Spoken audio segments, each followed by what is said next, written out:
statement on the table of the Senate today. Thank you. Thank you, Majority Leader. We now go to brief comments for the next almost 15 minutes. Senator Sifuna Edwin. Thank you, Honorable Speaker. I could sense some anxiety on the part of the Majority Whip when the statement by the Kirinyaga Senator Morango was being read. It is as though he didn't want us to have opportunity to speak about the Social Health Authority issues, Honorable Speaker, because the chairperson of that rural hospitals, private hospital association, is a young man I schooled with. He's called Lishenga.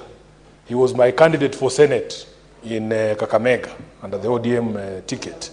And he has done a fantastic job representing those rural hospitals, Honorable Speaker, and he has informed me that although they have suspended hostilities for now, there are issues that still abound. Honorable Speaker, we at the County Public Accounts Committee had the opportunity to sit with the Auditor General on Tuesday when she appeared before our committee, and this is a matter of great national interest, so that colleagues should not appear to want to gag members when they are discussing a matter that is in the public domain. Honorable Speaker, one of the issues that, some of the issues that emerged from the meeting with the Auditor General is that there are a lot of questions to be asked about the way that we have rolled out the social health insurance scheme.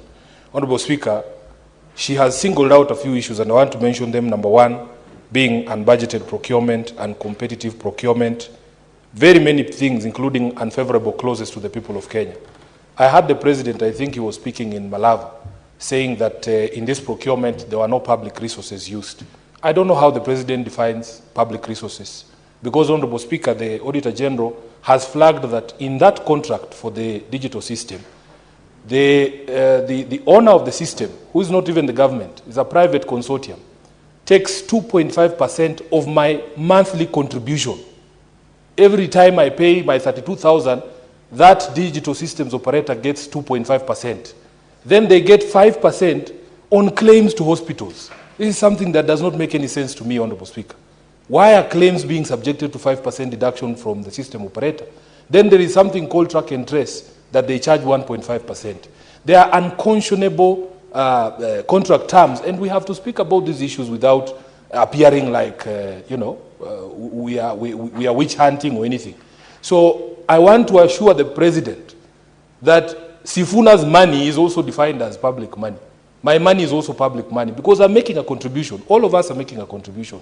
And if the system operator is getting money from there, it means, therefore, that this 104 billion shillings that we are using to procure this system is actually public money. So, Honorable Speaker, the Auditor General made a suggestion to the House. Unfortunately, I'm no longer a member of the Senate Business Committee, but I think it is something that would be helpful to all of us as a House. She said that she needs to be allowed to also speak to Parliament in what she called a State of Accountability address.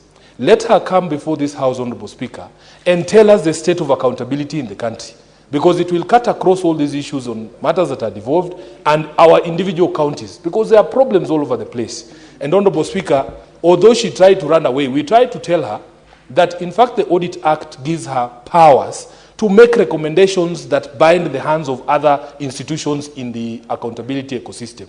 Because according to her, she says that it is now the responsibility of Parliament, after she has said that there were 4 material breaches of the law in the procurement of the system for SHA, that it is now up to us to make recommendations. But the Audit Act also asks her to make recommendations. If they are saying that Parliament is the weak link in the accountability ecosystem, that we can be compromised, or that somehow her recommendations never see the light of day, let her tie Parliament's hands by saying, in these 4 breaches of the law in procurement of this system, the following officers at SHA are responsible. The following PSs, the following cabinet secretaries should be held to account. And that way, if we as a House want to change her recommendation, we will be the ones to explain to the public why we are letting thieves go. I thank you, Honorable Speaker.